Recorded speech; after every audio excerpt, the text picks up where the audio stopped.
예, 안녕하셨습니까. 김 선생의 서울 이야기. 자, 이번 시간에는 동네 우물에 대해서 한번 말씀드려 보도록 하겠습니다. 자, 여기서 이 마을 동이라고 우리가 흔히 알고 있는 물수변의 한 가지 동자. 자, 이것을 옥편 자전에서 한번 찾아보게 되면 원래 이 물수변의 한 가지 동은 원래의 첫 번째 의미는 골짜기를 의미하는 말이었습니다. 그런데 우리가 일반적으로 이 동네라고 하는 것은 이거는 한국식 한자라고 볼 수가 있겠습니다. 그러면 어떻게 골짜기라는 의미를 갖고 있었던 이 글자가 동리라고 하는 동네라는 의미로 바뀌게 되었는지 그 이유를 좀 설명해 보도록 하겠습니다. 자, 먼저 여러분들 한양 도성 내의 물줄기에 대해서 한번를 중심으로 그린 지도를 여러분들이 보고 계십니다. 자, 가장 중심을 이루고 있는 것은 지금의 청계천에 해당되는 원래 이름은 개천이었죠. 자, 이렇게 개천이 동쪽으로 쭉 이렇게 흘러나가고 있습니다. 그래서 오간수문을 거쳐서 한양 도성 밖으로 이렇게 빠져나가고 있죠. 자, 이 동쪽으로 흐른다는 것은 동쪽이 지대가 낮다는 얘기가 되겠고요. 자, 그리고 이 한양도성을 이루고 있는 내사산 쪽에서 발원한 물줄기 등이 개천으로 모이게 되는데 바로 이 물줄기들이 자연스럽게 골짜기를 형성하게 되니 이 한양도성 내에는 많은 골짜기들이 형성되게 되었겠죠. 그래서 붙여진 명칭이 골짜기 동자를 쓴 동천이라는 지명이 나타나게 된 것입니다. 여기서 천이 바로 하늘천자를 사용했어요. 이렇게 해서 동천이 형성되었다는데, 자, 대표적인 동천들을 한번 보게 되면 백악산 쪽에서 발원을 하는 것으로 들을 수 있는 백운동천이 이렇게 흘러내리고 있고요. 또 지금 서촌 지역을 대표하고 있는 옥류동천, 또 북촌의 대표적인 삼청동 지역에 흐르는 삼청동천이 이런 것이 되겠고요. 또 지금 성균관 뒤쪽에서 흘러내려서 지금 해화동 대학로로 흘러내리는 흥덕동천 같은 경우가 있겠고요. 또 장충동 쪽에 남소문동천이라고 해서 지금 DDP에 있는 이간수문을 거쳐서 개천과 합류가 되고 있는 남소문동천, 또 중구에 있는 주자동천, 이런 것들도 대표적인 동천의 예가 되겠고요. 지금 남산에 있는 백범광장 쪽에서 발원을 해서 흘러내리는 창동천이 있어요. 여기 창동천이 흘러가지고 개천과 만나게 되니까 이 개천과 창동천이 형성되는 을지로 입구 요 동네가 모양이 삼각형 모양이라고 그래서 동네 이름도 삼각동이죠. 자, 이렇게 많은 개천들이 흘러내리게 되면서 한양 도성 내에 이렇게 물줄기가 형성되었다, 이렇게 볼 수가 있는 거죠. 자, 그러다 보니까 좀 전에 보셨던 백운동천이라는 것을 이 계곡을 표시하는 바로 이런 바위글씨가 새겨져 있는 백운동천, 여기에 이런 정자가 쓰여져 있는데 이게 조선말 대한제국기의 큰 권력의 중심에 있었던 바로 동농 김가진의 별서였었죠. 그 별서가 있었던 자리에 그의 필체로 새겨져 있는 백운동천으로 이 골짜구니가 그의 집터였다는 것을 이 사진을 통해서 확인할 수가 있겠고요. 자, 19세기 최고의 세력가들이었던 안동 김씨의 김조순의 집터가 지금의 삼청동 쪽의 옥호동천이었죠. 자, 이렇게 골짜구니 동자를 써서 동천이라고 이름을 붙이게 되었던 것이고, 자, 이것이 왜 그러면 내 천자가 아니고 하늘 천자를 썼느냐? 이 골짜구니는 단순하게 그냥 물이 흐르는 곳이 아니라 이 물줄기를 통하는 이곳의 풍광 자체가 신선의 경지에 이르는 아름다운 풍광이고, 이것을 통해서 결국 하늘에 이를 수 있다.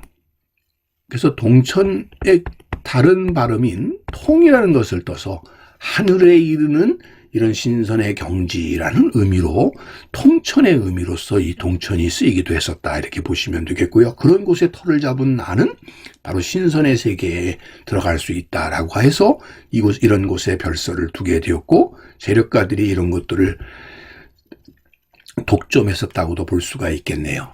자, 이렇게 물줄기라고 하는 것이, 골자군이라는 것이 중요한 의미를 갖게 되었고, 왜? 이 물이라고 하는 것이 있어야 결국 사람들이 집터로서 기능할 수 있었기 때문이겠죠. 그러다 보니까 궁궐 내에서도 많은 우물터, 샘터가 조성될 수 있었고요. 그런 곳이 결국 명당자리에 해당이 됐겠죠.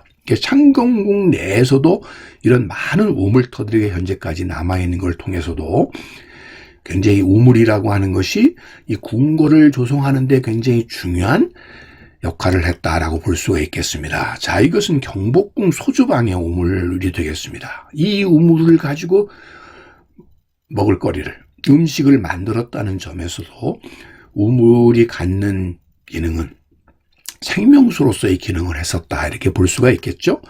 자, 이렇게 궁궐내뿐만 아니라 서울에 아주 유명했던 우물들이 많이 지금도 남아있으니 대표적인 게 복정우물. 오죽하면 이것은 복을 내린다고 해서 복정우물이고요. 이거는 왕실 전용으로만 쓰다가 대보름 때만은 일반인도 물을 기를 수 있게 해서 복을 나눠줬다라고 해서 복정우물이 되겠고요. 또 이건 삼청동에 있는 성제우물이 되겠습니다. 그래서 이것은 또 임금님 전용으로 쓰여졌었던 그런 역사를 갖고 있는 성제우물이 되겠죠. 자, 요건 아주 재밌는 사진이 되겠는데요. 이게 지금은 쓰지 않는 공동 마을 우물이었어요. 자, 이 우물터를 중심으로 해서 이게 집들이 자연스럽게 형성되고 이곳이 삼거리가 형성될 수 있었던 것은 우물터를 중심으로서 마을이 형성될 수 있게 되는 모체가 되었다는 걸 의미하는 거죠.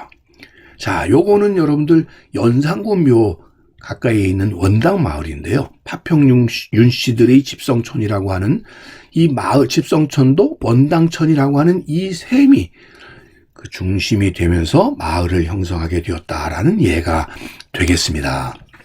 자, 이건 화양동에 있는 대동우물터가 되겠는데 지금은 우물의 기능을 잃어버렸고 하나의 그냥 기념비적인 상징물로 남아버렸습니다만 결국 이 마을이 형성되는데, 화양동에 이 마을이 형성되는데 중심에는 우물이 있었다고 하는 것을 오늘날 우리에게도 알려주기 위한 하나의 기념물이라고 볼 수가 있는 것이죠. 자, 이처럼 우물이 있음으로 해서 그것으로부터 마을이 형성되게 되었다는 하나의 예로 들을 수 있는 것이 훈도방 주자동지 같은 경우가 그 대표적인 예가 되겠습니다. 일반적으로 군과 현과 같은 행정 단위를 중심으로 해서 지리지가 제작되는 것이 일반적인데 여기에는 특별하게 동을 중심으로 해서 지리지가 형성되었다는 거죠. 이 주자동이라고 하는 것은 이 지도에서 보시게 되면 지금 을지로 이 지역이 되겠는데요. 이 주자동이라고 하는 것은 주자동천이라고 하는 이 개천을, 골짜기를 중심으로 해서 형성되었던 동네의 명칭이 되겠고요.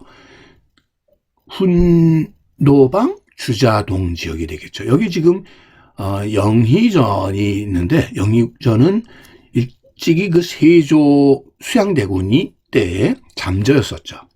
그의 생가터가 되겠고요.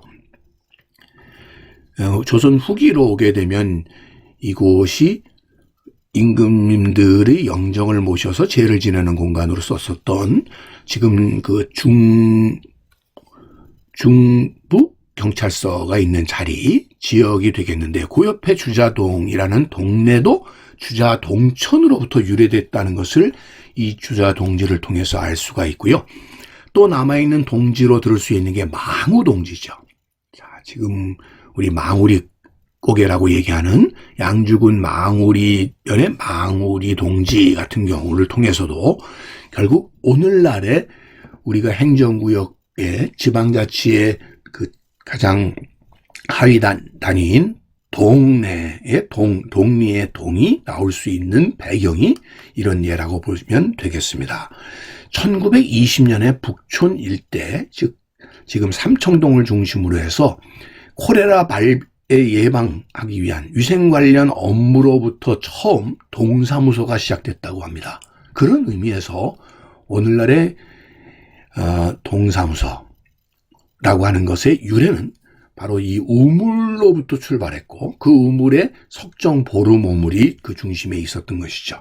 이렇게 우물 공동체를 이루게 되었으니 결국 우물물이 이 마을 사람들이 함께 사용하면서 마을의 공동체의식의 중심을 이루게 되었다라고 보시면 되겠습니다.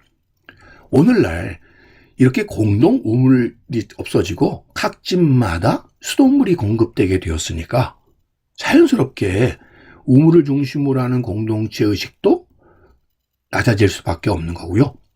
물의 소중함이라든지 와 같은 공동체 의식이라든지 하는 생각들도 바뀔 수밖에 없었다, 이렇게 보시면 되겠습니다.